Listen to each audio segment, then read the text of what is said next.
Dito sa Pilipinas, ang mga tinatawag na student athletes ay kinonsiderang professional athletes na may tinatanggap raw na malalaking bonuses, perks at syempre may literal na sahod kada buwan.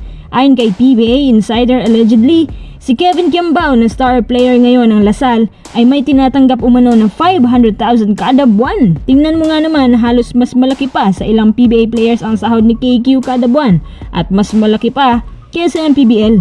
At ang sahod na ito ay nakabase din sa mga overall performances nila. Justin Brownlee sinagot ng issue patungkol sa doping test niya at umamin naman ho siya na legit ang balita tungkol sa kanya.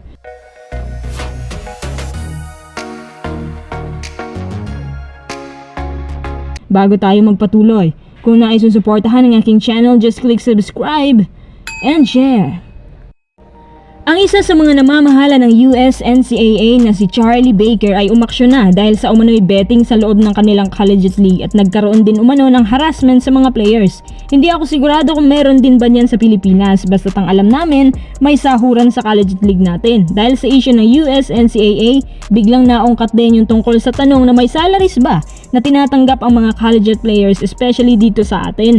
Sa Pilipinas meron, may bonuses, perks at literal na may sweldo pala talaga sila bilang kinonsidera sila na student professional athletes. At alam nyo ba na may ibang collegiate players din na halos sobra pa sa ilang PBA players ang tinatanggap na sahod? Gawin nating halimbawa si Kevin Kiambao. Hindi ko rin alam sa ibang collegiate players pero may reports din kami natanggap na si KQ daw ang highest paid dyan sa UAAP. Sa PBA ang sahod depende kung veterano ka na ba or rookie pa. Kapag rookie ka pa, approximately mga nasa 280,000 kada buwan ang sahod nila. Kapag sophomores na, 380,000 kada buwan. Kapag medyo veterano na at maayos ang performance, papasok ka sa standard salary ng PBA na 400 to 480,000 kada buwan. At kapag nasa higher teams ka gaya ng San Miguel Corp, pwedeng pumalo ang sahod at to 900 to 1.1 million pesos kada buwan. Isipin yung mga koys na mas malaki pa pala ang tinatanggap na sahod ni KQ kumpara sa ibang professional players sa PBA. Si KQ po ay tumatanggap umano ng 500,000 kada buwan. Kung sa bagay, base ba naman sa performance niya, worth it naman yung 500,000 kada buwan. Tsaka star player siya sa isang mayamang eskwelahan. Tsaka dagdag ko na rin mga kuys ha. Alam niyo rin ba na si Kevin Kiambao ay pinag-aagawan ngayon sa isang overseas league?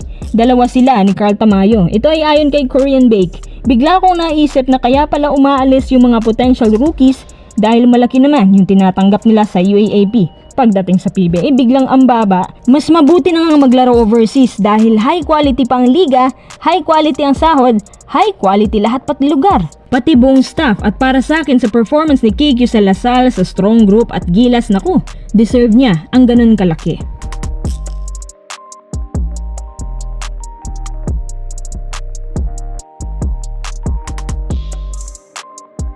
Tara, next update. Walang katakot-takot na sinagot ni Justin Brownlee ang mga tanong tungkol sa nagdaang doping test at napaka-honest po ni JB. Kahit hindi ako never fan, pero bilib ako sa katapatan ng import na to. Baling impormasyong ito ay kikredit ko po sa PBA Moto Club dahil si JJ Helterbrand po ang nag-interview sa kanya. Kudos pala sa mga good questions ni JJ Makuis. Marami po siyang naitanong pero dito tayo diretso sa doping test issue niya. Sabi ni JB, wala naman siyang tinatago. Actually, legit po ang balita na may ginamit siya pero may paliwanag po siya sa likod nito.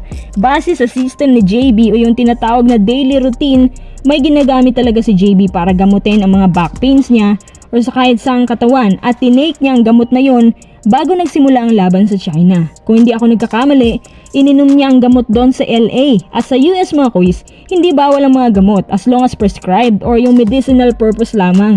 Nilinaw ni JB na hindi po siya gumamit ng kahit anong gamot sa China at wala raw siyang ininom doon. Pero yun nga dahil may patakaran ng committee na bawal pala ang mga substance na yun, kaya sabi ni JB, legit naman ang balita. Pero for medicinal purpose lang. At sinabi din po ni JB na mukhang hindi naman daw ang Chinese community ang may kagagawa ng test na yon, kundi ang mga organizers ng Asian Games. At pawang mga tao lang naman daw sila. Kaya tinanggap na lang niya ang mga kaparusahan. Dahil sa mga honest answers ni JB, mas dumami pa ang mga taong rumispeto sa kanya. At tunay na mabait talaga si JB. Kung sa bagay, kahit kailan, hindi ko nakitang nagyabang ang import na to. Napaka-humble kahit sa pananalita at napaka-goat pa ng performances niya. Talaga hindi ka ipapahiya.